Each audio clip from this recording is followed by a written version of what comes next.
Hey everybody, I'm Connor, that's Doug, and this is the Bethel School District Presents podcast. Yes, the one, the only, the longest running in the southwest eastern portion of the Puget Sound region. And we have a really great show for you this week. We are talking all things student and staff safety. But before we get there, as always, we're going to give you a little taste of useless trivia. Doug, start us off this week. What is your useless trivia? I love that you use the word taste, and I want to reassure our listeners, we do not share our useless trivia ahead of recording, so that is just well played by you because mine has to do with tongues, not human tongues. We're talking blue whale tongues. My fact for you comes to you from one of my favorite publications, Cosmopolitan Magazine.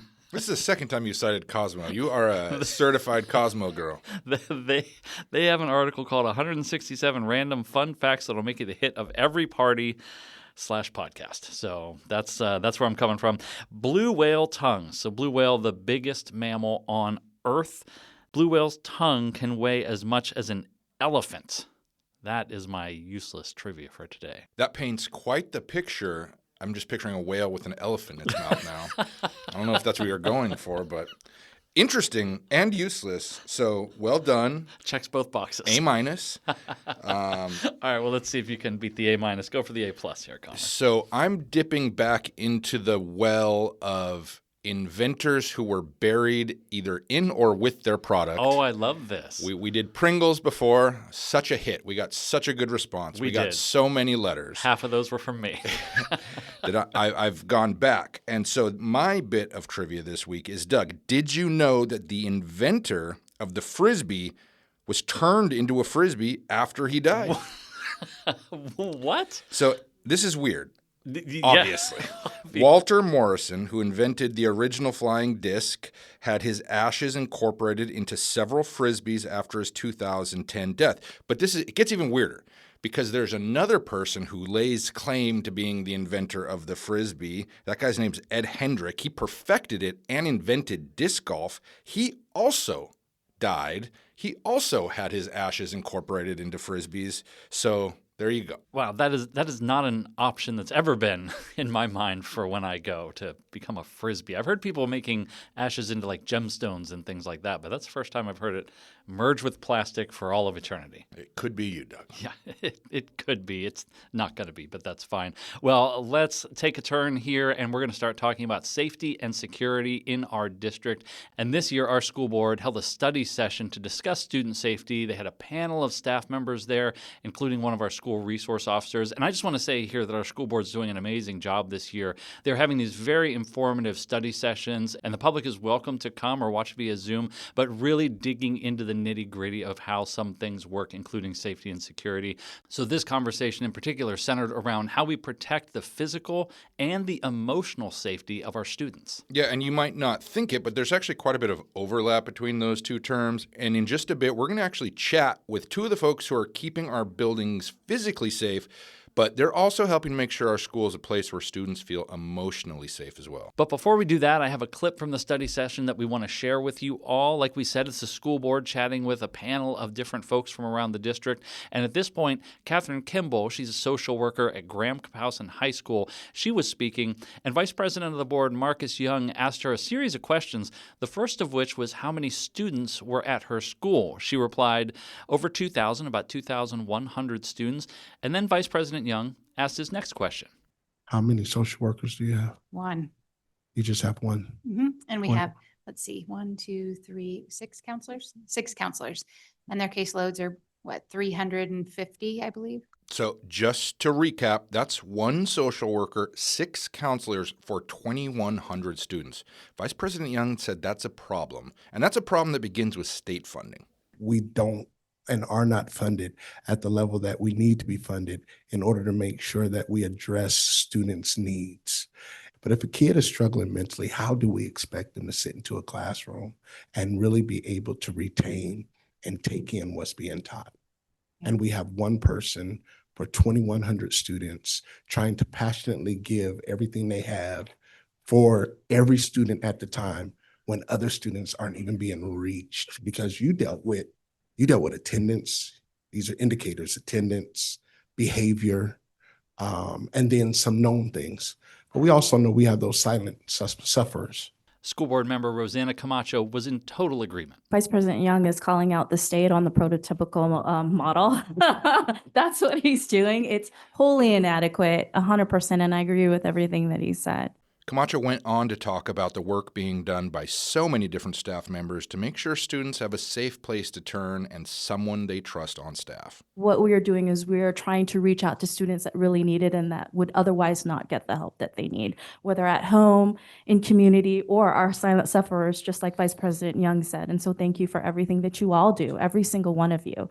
You have a hard job. And I think what makes it difficult is the unknown and the randomness of even acts of violence. I'm asked all the time as a board member, as I'm sure many of you are, what are you going to do about bullying? What are you going to do about violence in schools? And we have so many programs and systems in place. But one of the hardest things about dealing with violence in schools is the randomness of it, is the fact that we can't predict it.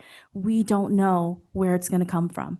And joining us in the studio now are two folks that deal with that randomness every single day. From Bethel Middle School, welcome Campus Safety Coach Tua Iono and MTSS Student Supervisor Alberto Rodriguez. Gentlemen, welcome to the show. Thank you. Thanks for having us. And, obviously student safety is paramount here in the district, and it's something we have always at the front of our mind. And so you guys obviously have that at the front of your mind every day as well. For people who maybe haven't heard of your job titles in the district, can you walk us through exactly what you guys do every day to help keep our kids safe? And we'll start with you, Rodriguez. The title says it all. We are in charge of everyone's safety, including staff, students, whoever's here on the property. We're definitely not law enforcement. We don't, carry anything on us. We, as you can see, all I got is just my radio and my whistle. My battle whistle is what I call it. We make sure everything's secure. We monitor the kids. We supervise them. We're up and down the hallways. We're on cameras when there's an investigation.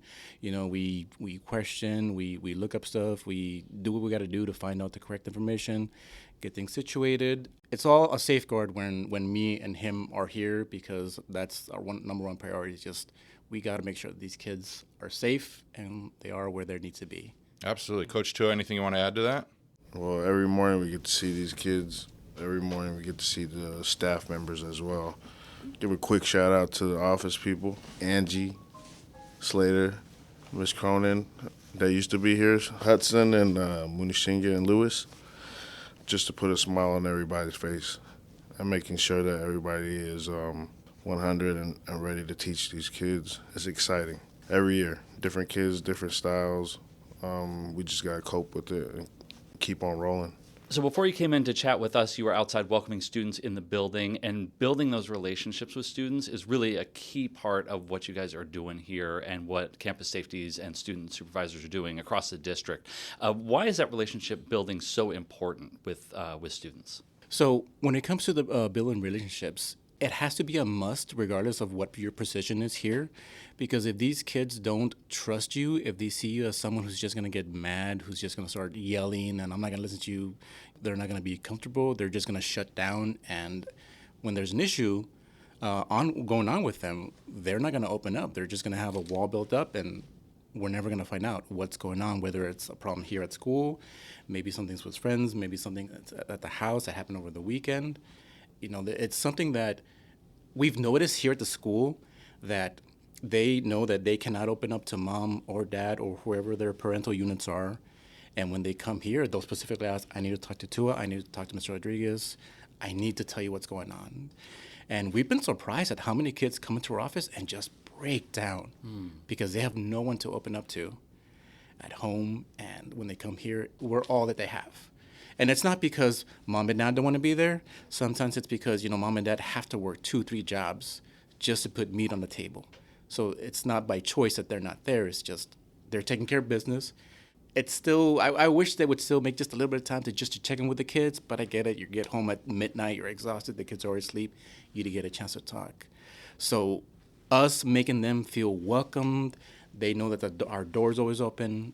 It shows them that, I can count on them. And that's the best part, is like when they start telling you, man, I had this problem, but I didn't want to talk to nobody about it. I mean, we had students that the toughest kids in the school come into our office and just break down and say, hey, man, I'm glad I got to talk to somebody about this and I got to open up to you. So we always tell them, when they come into our office, it's a safe space.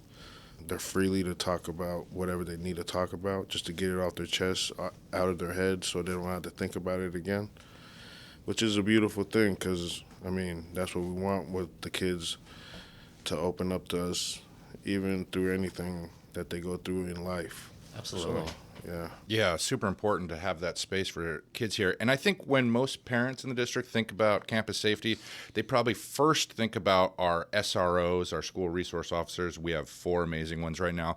Could you tell us a little bit how you guys work with our SROs to help keep students safe? And that's just another avenue of that.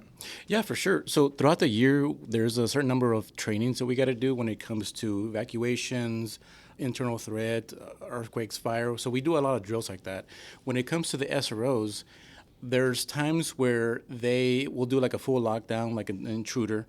So we ourselves, even as part of safety, we have to run and hide somewhere while they're actively going around the whole facility, just clearing out rooms, make sure there's no threat, and then we get cleared. There's other times where we can join them and assist and just go and make sure, doors are locked, windows are covered up.